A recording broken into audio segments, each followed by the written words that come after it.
우리 함께 따라서 해보십시다. 합력은 직분자의 최고의 선입니다. 합력이 왜 직분자의 최고의 선이냐? 이것을 우리가 함께 오늘 살펴보고자 합니다. 본문을 보면은요, 성전 문지기가 성전 문지기가 나오고요, 하나님께 제사를 드릴 때 제사에 쓰는 물건들이 많이 있는데 이 물건들을 기명이라 이렇게 이야기하고 있거든요. 이런 기명을 책임진 사람들이 나오고요, 성전에서요 하나님 앞에 영광을 돌리기 위해서 찬양을 드리고 성도들도 함께 따라서 찬양하게 만드는 그런 사람들이 있고요, 이 성전에는 성소가 있고 지성소가 있지 않습니까? 이 성소에는 세 가지가 있어요. 하나는 진설병이라는 떡상이 있고, 하나는 등대가 있고, 하나는 향단이 있어요. 그런데 여기에서 사람이 할 수 있는 것이 뭐냐라고 할 때에 이 진설병 상 위에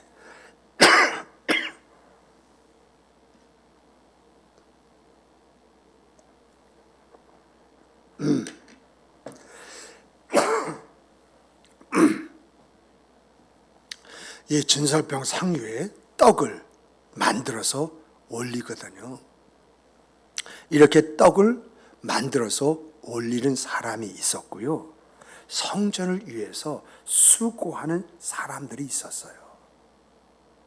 이들은요 각기 자기에게 주어진 일만 했어요. 예를 들어서 성전 문지기가 떡 만드는 일 하지 않았어요. 떡 만든 사람이 찬양하지 않았어요.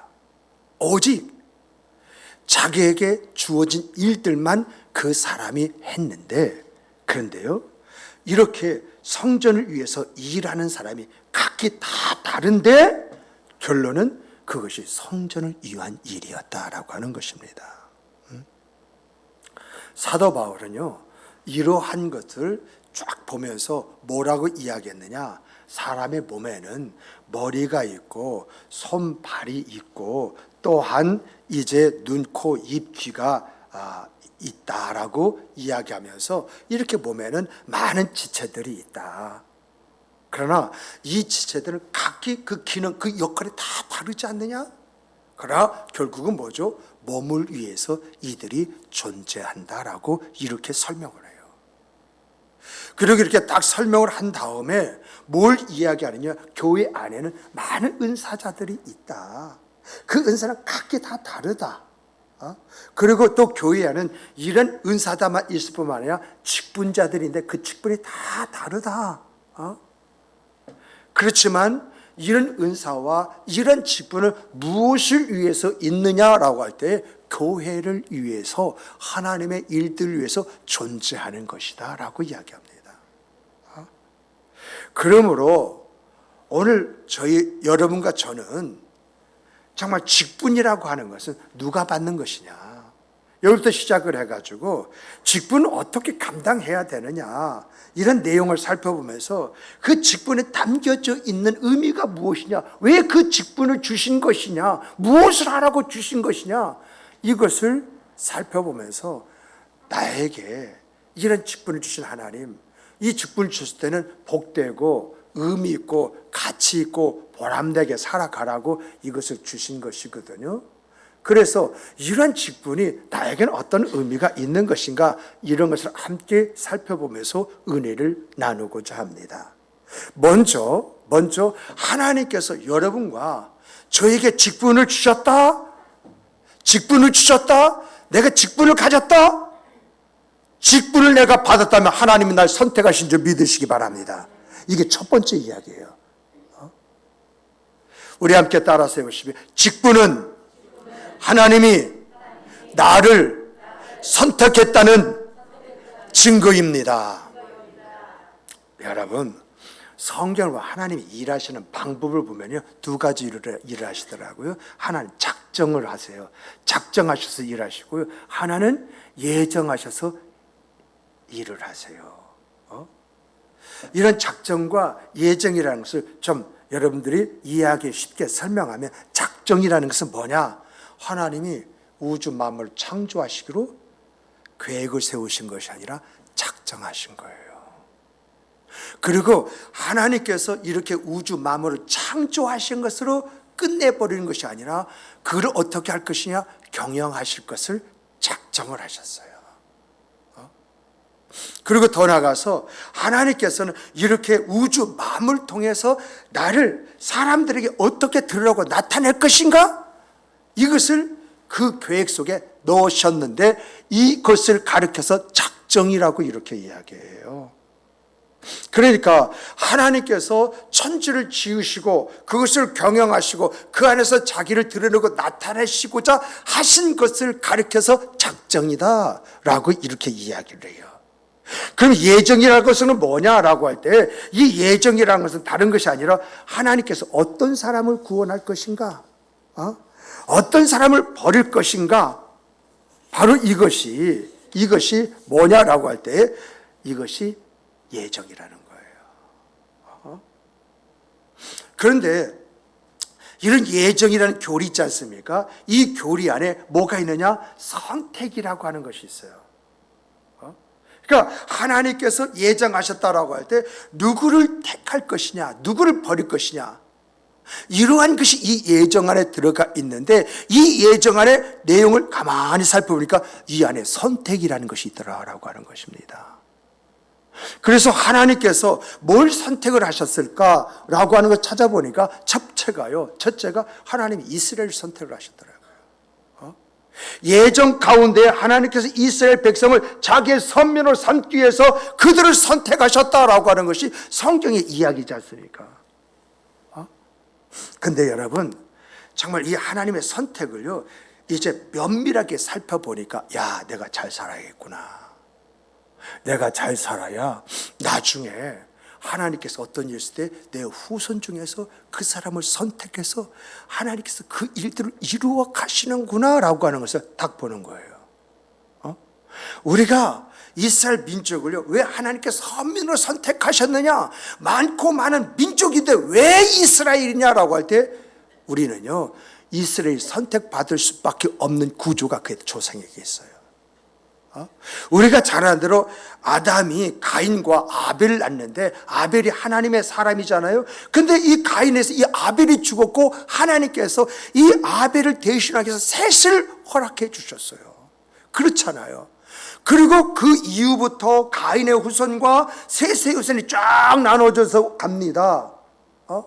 그래서 성경을 보면은 가인의 후손들이 쫙 나오고 셋의 후손들이 쫙 나오는데 셋의 후손들을 가리켜서 뭐라고 말하느냐라고 할 때에 하나님이 택한 사람들, 하나님의 일을 감당하는 하나님의 사람들이라고 이렇게 이야기를 해요. 그러면서 이렇게 셋의 후손들을 통해서 마지막에 이제 등장하는 사람이 노아잖아요. 노아. 이 노아에게 세 아들이 있는데 세 아들 중에 셋이 축복된 자녀로 선택을 받잖아요. 그러다가 셈의 그 후손들이 쫙 가다가 이제 에벨 때에 이 에벨이 누구를 낳느냐라고 할 때 이 에벨이 벨렉과 욕단이라는 이제 아들을 낳는데 그때에 어떤 일이 일어나느냐? 그 시대에 바벨탑 사건이 일어나는 거예요. 그래서 이제 에셀의 그러한 그 사람이 벨렉과 욕단이라고 하는 그 자녀를 낳는데 욕단은 바벨탑으로 가버려요. 그래서 바벨탑 쌓는 일에 동조를 해서 바벨탑을 쌓아요. 그런데 벨렉은 끝까지 그 믿음을 지키는데 이 벨렉에 의해서 누가 나와요? 아브라함이 나오는 거예요. 이 아브라함이 이스라엘의 이제 어떤 근간이 되어져 가지고 이스라엘 민족의 조상이 되어지잖아요. 그래서 하나님께서 많은 민족 중에 택하실 때 왜 이스라엘 민족을 택하셨느냐라고 할 때에 우리는 이스라엘 민족을 택하실 수밖에 없는 그 내용을 그 조상들에게서 찾으면서 야, 내가 어떻게 살아야 할 것이냐. 정말 내 후손들이 하나님 앞에 사용되고 하나님 안에서 세움을 입으려고 한다면 내가 어떻게 살아야 할 것이냐, 이것이 얼마나 중요한 것인가라고 하는 것을 이러한 성경 말씀 안에서 우리가 살펴보게 되어지는데, 중요한 것은요, 하나님이 선택하시는 그 근간도 있지만은 하나님의 선택은, 한 번 선택은 영원까지 이어진다. 이것을 여기서 이야기하고 있지 않습니까? 그래서 정말 하나님의 예정 가운데 선택이 있는데, 그 선택을 한 번 선택하면 영원한 것이다. 이것을 이스라엘 민족을 통해서 우리에게 보여주고 있지 않습니까? 두 번째 선택을 보니까, 이 두 번째 선택은 뭐냐? 하나님께서 구원받은 사람을, 그 사람들을 하나님의 자녀로 선택하셨다는 거예요. 구원받은 사람을 하나님의 자녀로 선택하셨지, 구원받지 못할 사람은 하나님께서 버리셨다라고 하는 그런 이야기거든요. 자, 그렇다면 여러분과 저는 어떤 사람들입니까? 하나님께서 구원하시고 작정하시고 선택한 사람들이잖아요. 그래서 성경은 이렇게 말을 해요. 창조 이전에, 창세에, 정말 천지창조 이전에 하나님께서 우리를 이미 뽑아주시고 우리가 하나님 아버지 앞에 설 수 있도록 만드셨다라고 이렇게 이야기합니다. 그러니까 이러한 계획이 오늘 내일 이런 상황 속에서 주어지고 나타나는 것이 아니라, 이 세상이 지어지기 바로 이전에 하나님께서 나를 택하셨다는 거예요.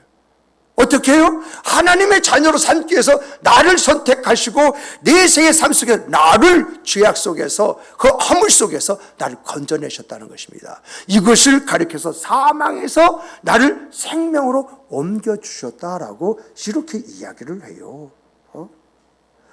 이렇게 하나님께서 우리를 주장하셨을 뿐만 아니라 예배서 1장 11절 보니까 이러한 내용을 하나님이 미리 정하시고 택하셔서 그리스도를 믿게 하셨다. 이렇게 믿게 하심으로 사도행전 13장 38절을 보니까 영원한 생명을 얻도록 작정되어진 바로 그 사람들이 신도가 되도록 하나님께서 그렇게 그들을 인도하시고 그들을 세워주셨다. 이렇게 이야기를 해요. 그리고 이것도 부족하니까 여러분 이제 뭐라고 말씀하시냐면은, 하나님께서 성령으로 그 사람을 거룩하게 하여 주셔서 예수 그리스도에게 복종하게 하여 주셨다라고 성경이 분명하게 이야기를 하고 있다는 거예요. 그러니까 만세전에 나를 선택하신 것으로 끝나는 것이 아니라, 나를 이 세상에 보내신 중에서 나를 부르시는데, 부르셔서 예수 그리스도를 믿게 함으로 성도의 반열에 세워놓으시고 성령으로 나를 인치시고 성령 안에서 내가 하나님의 자녀로 살아가게 만드셨다. 하나님께서 이렇게 하시도록 우리를 선택하셨다라고 이렇게 이야기를 하고 있어요. 정말 여러분과 저는 예수 그리스도로 말미암아 구원을 받았을 뿐만 아니라 하나님의 자녀로 오늘을 살아가는 하나님의 귀하고 아름다운 성도인 줄 믿으시기 바랍니다. 이것을 이야기를 하고 있어요. 세 번째 선택은 뭐냐라고 할 때, 세 번째 선택은요, 하나님의 일을 감당할 합당한 사람을 하나님께서 선택하고 세워주셨다는 것입니다. 이게 직분이죠. 하나님의 일을 감당할 합당한 사람. 여러분, 하나님께서 나를 그렇게 보셨다고 한다면 하나님의 눈이 맞는 것입니까? 틀린 것입니까? 여러분, 하나님의 눈은 정확해요. 근데 문제는 뭐죠? 나에게 있는 거예요. 나에게. 하나님은 나의 어떠한 신앙을 주셨을 때 나의 어떤 심성을 보시고 나의 어떤 심령의 상태를 보시고 내가 그 살 수 있는지 없는지 이 모든 것을 아시고 그 사람에게 그 직분을 주셨는데, 이 직분을 감당할 때에 하나님께서는 거기에 걸맞는 아름다움으로 그걸 높이시는 데에 그 직분을 받은 내가 내 생각 속에서, 내 판단 속에서 내가 행동할 때에 그것이 그 사람의 삶을 결정한다. 이게 성경의 이야기잖아요. 여러분, 오늘 본문을 보세요. 하나님께서 틀리셨나요? 보는 눈이 잘못되셨나요? 오늘 본문을 보면요, 하나님은 아무에게나 이제 하나님의 일을 맡기신 것이 아니라 하나님이 선택, 그 일을 감당할 만한 그 사람들을 뽑아가지고 그 사람을 세워서 그 일을 하게 하셨다라고 말합니다. 성전 문지기, 하나님께 제사 드릴 때 사용하는 기명을 책임지는 것, 성소에서 찬양하는 것, 성소의 떡을 만들어서 진열하는 것, 성소를 위해서 수고하는 것, 이 모든 것이 그가 하고 싶다고 해서 너 해! 하고 맡기신 것이 아니라 하나님이 보시고 판단하시고 결정하셔서 그 사람에게 그 일을 맡기신 것이라고 하는 것입니다. 그래서 성경은요, 이것을 강조하기 위해서 하신 말씀이 뭐냐라고 할 때 신명기서 18장을 보면은요, 하나님께서 너희 지파 중에서 지파 중에 많은 사람이 있는데 그를 택하여 내시고, 그리고 그와 그의 자손에게 항상 여호와의 이름으로 서서 섬기게 하셨다. 많은 그런 지파의 사람이 있다 할지라도 그 지파의 사람을 모두 사용하신 것이 아니라 그들이 자원해서 제가 하겠습니다 해서 그들을 세운 것이 아니라 하나님 보실 때 그 일을 제일 잘할 수 있는 사람이 누군가, 사명의 의식을 가지면 목숨을 내걸고 그 일을 할 수 있는 사람이 누군가, 그를 보고 판단하고 그를 세워서 그가 하나님 앞에 서서 그 일을 하게 하셨다라고 이렇게 이야기를 해요. 또 여러분, 사무엘상 10장을 보면은요, 사무엘이 뭐라고 말하냐, 여호와께서 뽑으신 이 사람을 보라, 이 나라에 이러한 인물이 있었노라라고 이렇게 외쳐요. 이게 무슨 말이죠? 하나님께서 뽑았다는 거예요. 하나님께서 세웠다는 거예요. 그러므로 이 사람보다 더 뛰어나고 더 귀하고 아름다운 일을 감당할 사람이 있느냐? 있으면 말해보라는 거예요. 이렇게 자신 있게 이야기하고 있어요. 그리고 또 시편 보면요, 하나님께서 많은 양무리 가운데 누굴 뽑느냐? 다윗을 뽑았다고 이렇게 이야기합니다. 많은 양무리 가운데, 많은 사람들 가운데에서 하나님이 특별히 다윗을 뽑았다.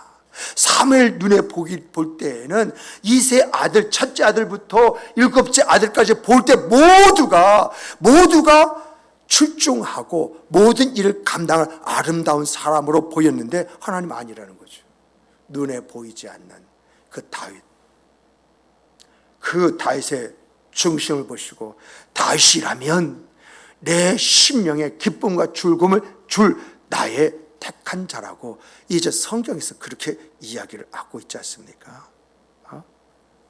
이렇게 하나님은요, 자기 자신을 위해서 일할 사람을 자기가 보고 판단하고 자기가 결정해서 그를 세운다라고 하는 것이 성경의 이야기거든요. 이렇게 하나님으로부터 택함을 받는 것을 가르쳐서 성경 우리가 뭐라고 얘기하냐, 이게 은혜로다, 주의 은혜로다. 정말 여러분과 저는 모두가 하나님부터 택함을 받은 하나님의 백성이 되기를 주님의 이름으로 축복합니다. 하나님께서는요, 이렇게 택하시고 너 일해, 안 하면 너 혼나? 이렇게 말씀하시는 분이 아니라 택하셨으면 뭘 주십니까? 성령을 부어주십니다. 구약 성경에서 사사를 선택할, 네 마음대로 해봐, 알아서 해봐 하셨습니까? 사사를 택하시고 하나님의 신을 부어주셨다고 말합니다. 이와 마찬가지로 신약에도 오늘 하나님께서 택하셔서 그 일을 감당하게 하실 때에는 성령이 우리 안에서 충만하게 역사하시를 믿으시기 바랍니다. 내 지혜와 힘과 능력으로 하는 것이 아니라 성령의 충만함을 입고 하나님의 그 힘으로 하나님의 일을 감당하게 하시는 것이 하나님의 방법입니다. 그런데 여러분, 이렇게 하나님께서 나를 선택하시고 성령을 부어서 그 일을 감당하게 하시지만 그 일을 감당하느냐 못 감당하느냐 하는 것은 그 직분을 맡은 사람, 그 사람의 생각이 그 사람을 결정을 해요. 내가 믿음 안에서 생각하고 결정하면 그 믿음 안에서 하나님의 선택하신 바 그 아름다운 일들을 내가 이루어갈 수 있지만은, 내가 믿음이 없는 생각해서 뭐 그래 라고 한다고 한다면 그 사람은 뭐 그래, 그런 인생을 살 수밖에 없다고 하는 것, 이것이 성경에 나타난 위인들이 우리에게 증거해 주는 것이고 기독교 역사가 밝히 보여주는 그런 내용이 아니겠습니까? 하나님은요, 이렇게 나를 선택해 주시고 주의 영으로 그 일을 감당할 수 있는 이제 지혜와 힘과 능력을 주시지만, 내가 믿음이 약함으로 아니하고 이제 밀어냈을 때에 하나님은 그것을 감당한 사람에게는 감당한 상급을 주시고 감당하지 못한 사람에게는 감당하지 못한 상급을 주시는데, 이 상급은 내가 거절할 권한이 없다는 것입니다. 모두에게 주시는데 잘한 상급이 있고 못한 상급이 있다라고 하는 것이 성경의 이야기지 않습니까? 그러므로 여러분이 어떤 직분을 맡았습니까? 하나님이 나를 믿고 나를 선택하셔서 그 일을 감당하시는 성령의 능력까지 부어주시면서 그 일을 감당케 하신 줄 믿으시기 바랍니다. 이 믿음으로 가야 돼요. 그래야 그 사람이 살아계신 하나님 체험하고요, 그래야 그 사람이 하나님의 역사가 이런 것인가를 알고 그 역사를 이야기하게 되어져 있다라고 하는 것입니다. 두 번째는요, 여러분, 직분자는 자기 믿음의 분량대로 일을 해야 됩니다. 따라서 해보십시다. 직분자는 자기 믿음의 분량대로 일을 해야 합니다. 오늘 본문이요, 우리에게 들려주고자 하는 것은요, 성전을 섬기는 직분자들은 오직 자기가 맡은 직분 외에는 다른 것을 생각하지 않았다는 것입니다. 오직 내게 주신 직분이 뭐냐, 이것만 골똘했다는 것입니다. 이제 성전 문지기는 어떻게 하면 내가 성전 문지기로서 사명을 다할 수 있을까? 성전의 기명을 관리하는 사람은 내가 어떻게 해야 이 성전 기명이 이제 오래 갈 수 있도록 깨끗하고 정결하게 하나님 앞에 사용받을 수 있도록 그렇게 할 수가 있을까? 하나님을 찬양하는 사람은 내가 어떻게 하면 온전히 하나님께서 영광 받으시는 그 찬양을 할 수 있을까? 성수의 진설병 그 떡을 올려드리는 그 사람들은 내가 어떻게 이 떡을 올려드려야만이 하나님이 기뻐 받으신 그런 떡이 될 수가 있을까? 성전에서 일하는 사람은 어떻게 내가 해야만이 성전을 더 깨끗하게 관리하고 정결하게 할 수 있을 것인가? 이 생각만 했다는 거예요. 여기에 대해서 사도 바울은 우리에게 이러한 말씀을 합니다. 내게 주신 은혜로 말미암아 너희 각 사람에게 말하니 마땅히 생각할 그 이상의 생각을 품지 말고 오직 하나님께서 각 사람에게 나눠준 믿음의 분량대로 지혜롭게 생각하라고 말했습니다. 여기서 말씀은 마땅히 생각할 그 이상의 생각을 품지 말고 라고 하는 그 말은 무슨 말이냐? 내가 누구냐? 내 직분이 뭐냐? 이것을 생각하고 그 직분에 걸맞는 그 일을 내가 어떻게 해낼 수 있을 것이냐, 이것만 생각하라는 거죠. 자기 그런 직분이 있음에도 불구하고 그 직분을 내가 어떻게 감당할 것이냐, 이것을 생각조차 하지 않냐고 남이 가지고 있는 거, 아이고 그렇게 해서는 안 돼, 이렇게 해야 돼, 훈수 두는 거 있지 않습니까? 이걸 이제 세상말 오지랖이라고 하죠. 콩나라 판나라 하지 말라는 거예요. 네 일이나 똑바로 해라, 그 이야기예요. 그래서 마땅히 생각할 그 이상의 생각을 품지 말고라고 하는 것은 네에게 주어진 직분이 뭐냐, 그것만 생각을 해도 다 하지 못하는데 어찌 다른 것까지 생각하면서 여기 찝쩍 저기 찝쩍 하시, 그러지 말라는 이야기예요. 그리고 이제 하나님이 각 사람에 나눠주신 믿음의 분량대로 지혜롭게 생각하라라고 하는 말씀은요, 직분을 맡은 사람은 처신을 하는 거예요. 처신을. 사도 바울은요, 자기가 사도라는 직분을 맡았습니다.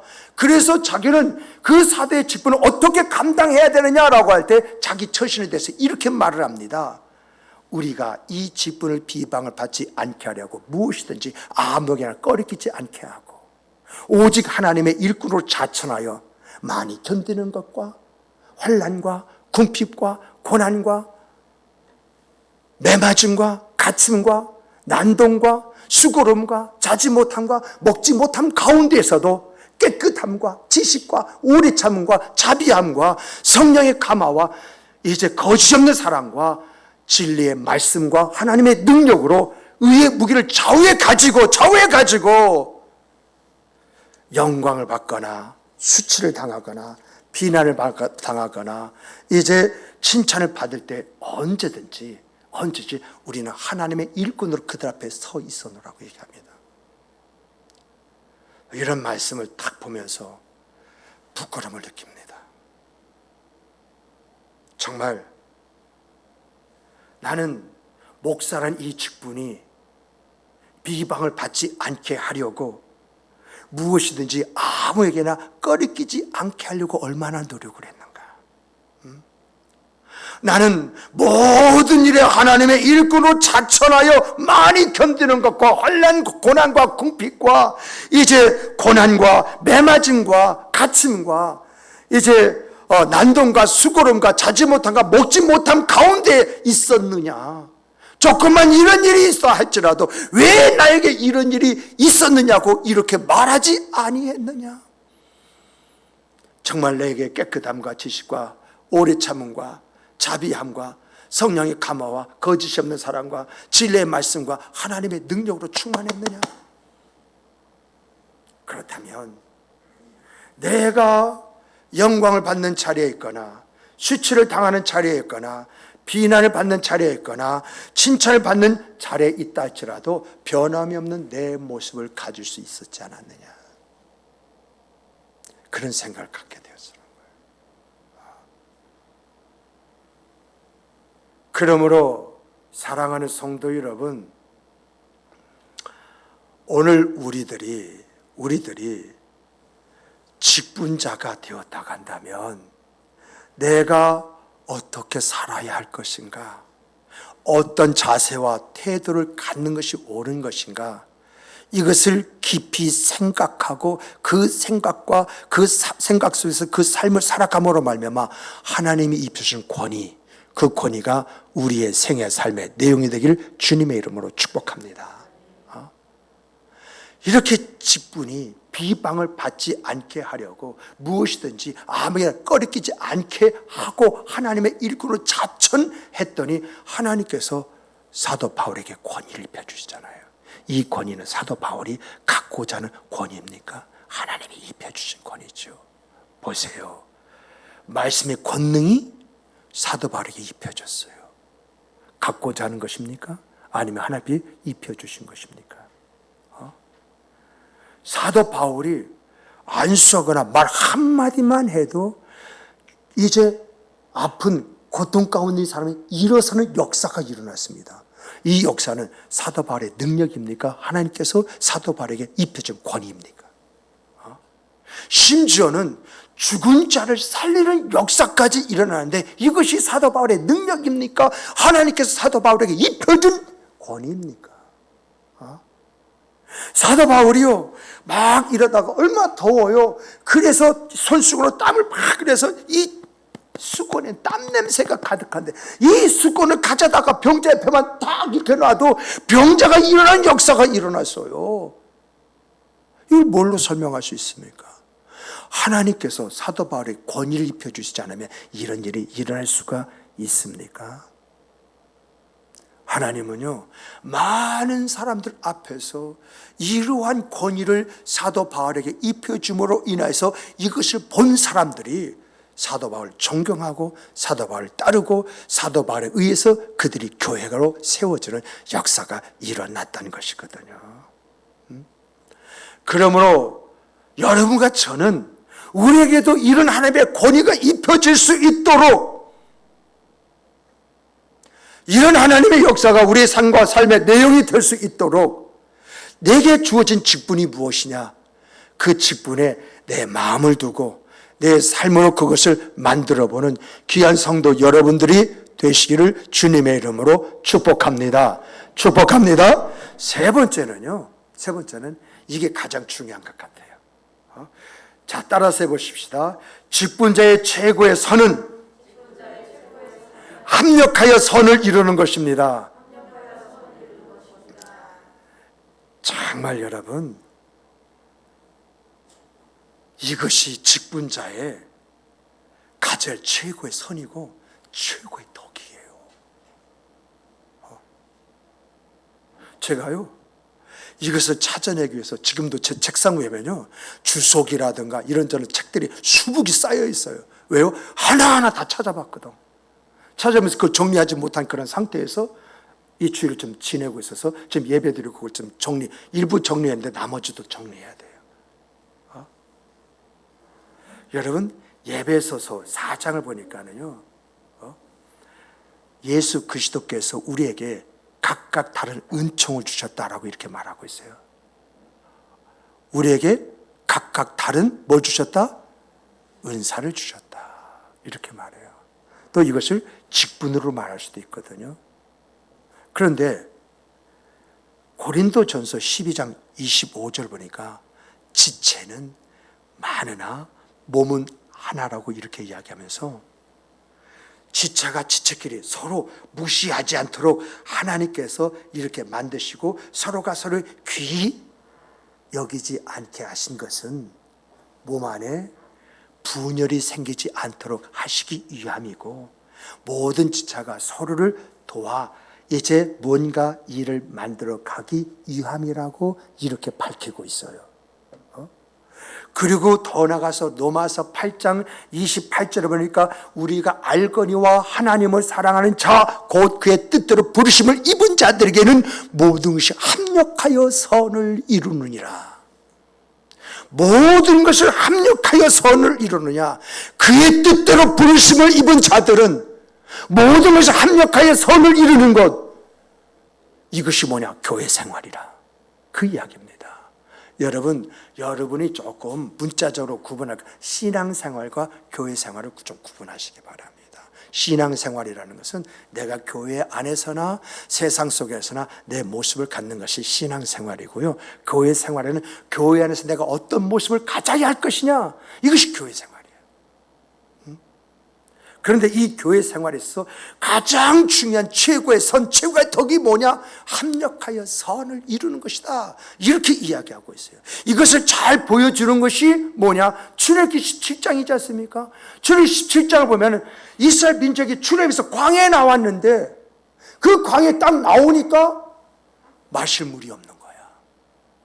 그래서 모세가 하나님의 말씀대로 반석을 꽝 치니까 이 반석에서 우물이 나오는데 200만이 먹고도 남는 물이에요. 그런데 아멜렉은 이런 물이 없지 않습니까?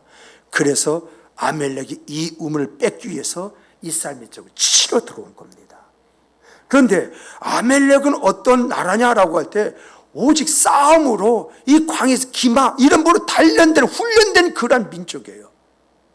그래서 전쟁하면은 이 아멜렉의 백전백승이라고 이렇게 이야기할 수 있는 아주 호전적인 민족이거든요. 반면에 이스라엘은 인제 종살이 하다가 출애굽해서 나와 있는데 언제 제대로 훈련 한번 받아본 적이 있습니까?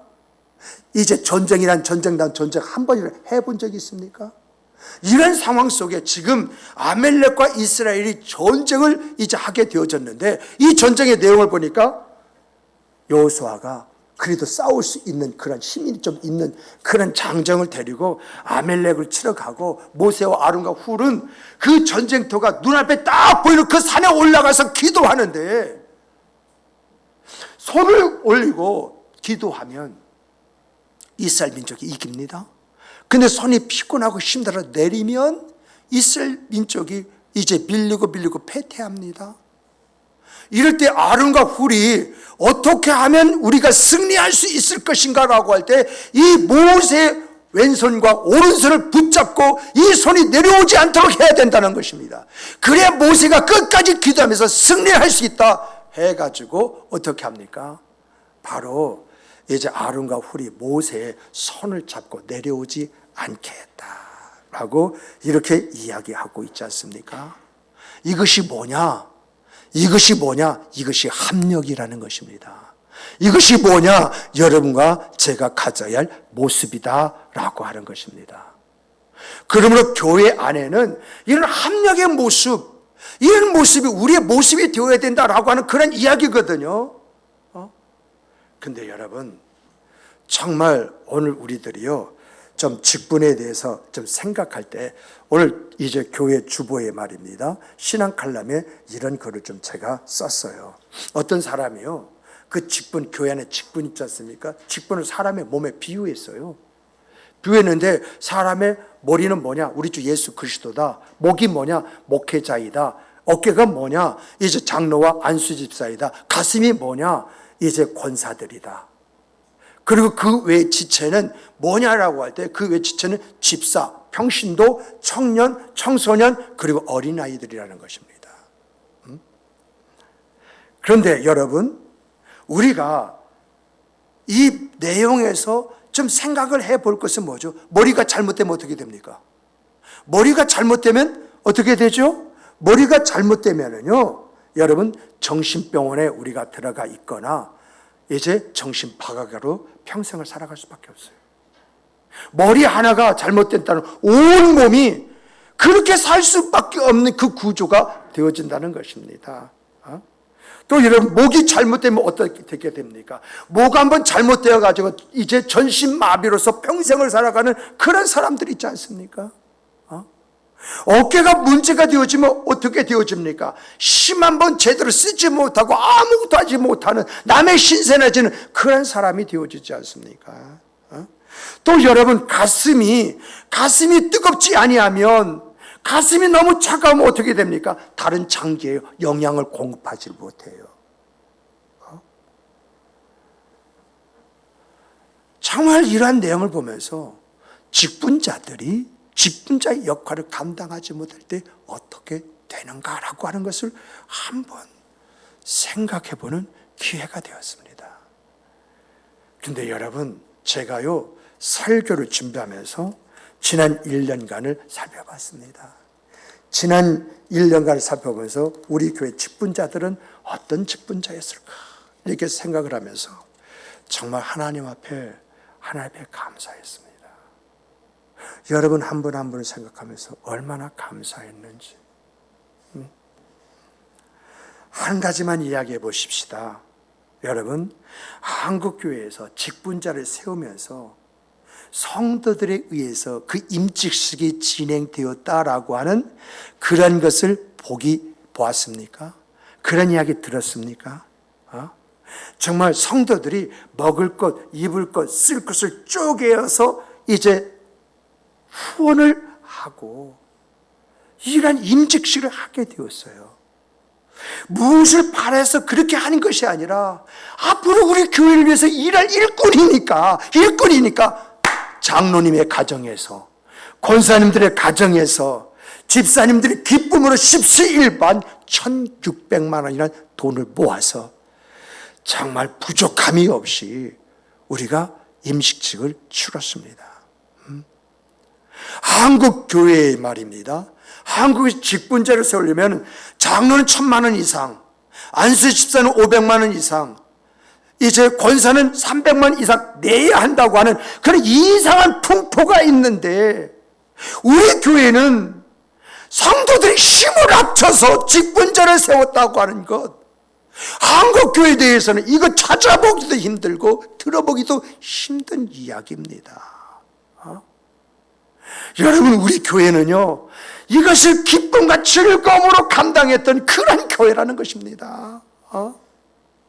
보통 말입니다. 이제 돈을 주고 직분을 이제 받게 되어지면은 직분자가 되고 난 다음에 3개월 정도는 얌전하대요, 겸손하대요. 근데 3개월부터는 자기 목소리를 낸다는 것입니다. 마치 교회가 자기 교회인 것처럼 주인 행사를 한다고 하는데 우리 교회는 그런 것이 없습니다. 왜요? 섬김을 받았으므로 섬기는 자로 사는 것밖에 없다라고 하는 것을 우리 직분자들이 알고 있기 때문에 그렇습니다. 이런 교회가 바로 우리 목양교회예요.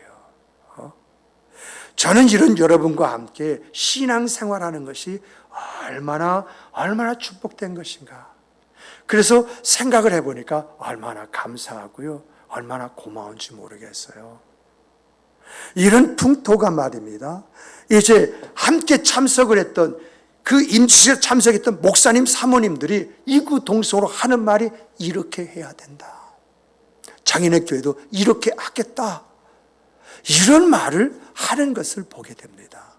함께 전도했던 그 교회 목사님 사모님들이 잠시 이제 모여서 차 한잔 하게 됐을 때 이분들이 하는 말이 한국교회는 이것부터 깨야 됩니다. 이런 부분에서 목양교회가 앞장서 갖고 있는 것 같습니다. 자기네들도 앞으로 이렇게 임직식을 하겠습니다 라고 하는 그런 이야기를 하면서 어떻게 하면 이런 임직식을 할 수 있습니까? 물어보더라고요. 저는요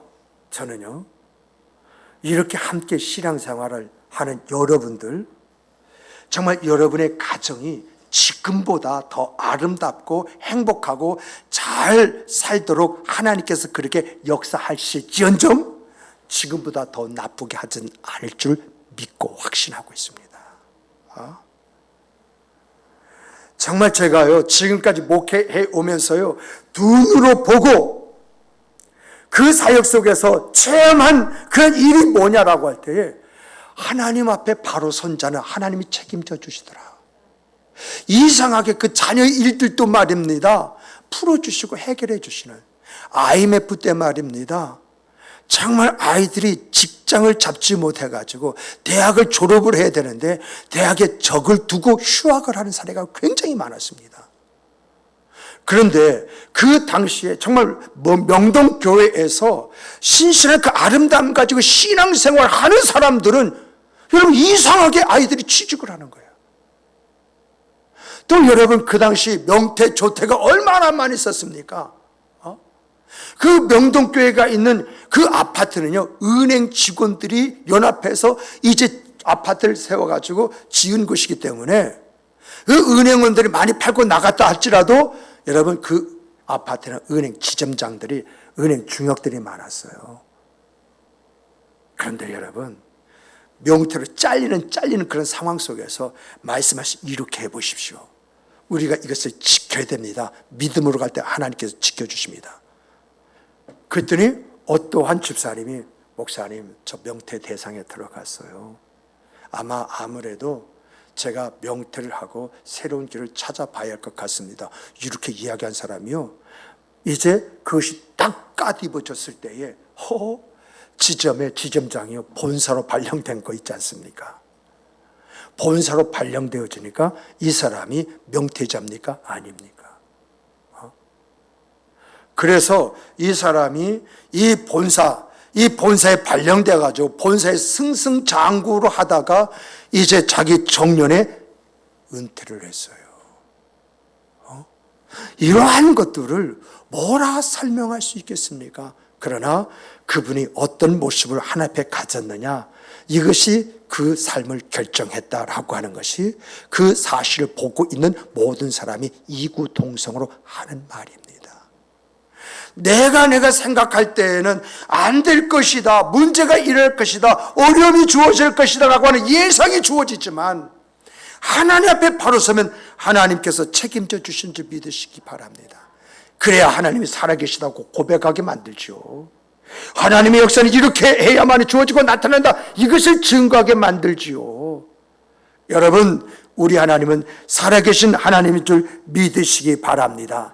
그러므로 사랑하는 성도 여러분, 하나님 앞에서 내 모습이 하나님 보시기에 아름다운 모습인지 아닌지 이것을 분간하면서 여러분 때에 따라 공급하실 그 하나님의 은혜로 말미암아 여러분의 입술에 찬양이 있기를 주님의 이름으로 축복합니다.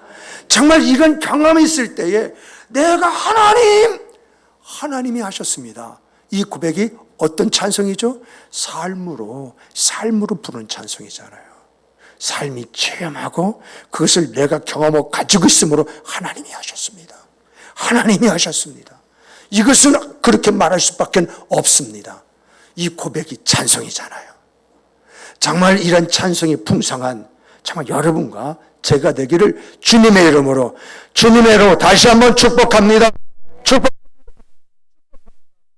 이 믿음이 여러분과 제 삶을 결정하는 아름다운 믿음이 되기를 주님의 이름으로 축복합니다. 우리 다 같이 주시는 말씀 가지고 우리 함께 이제 기도하도록 하겠습니다.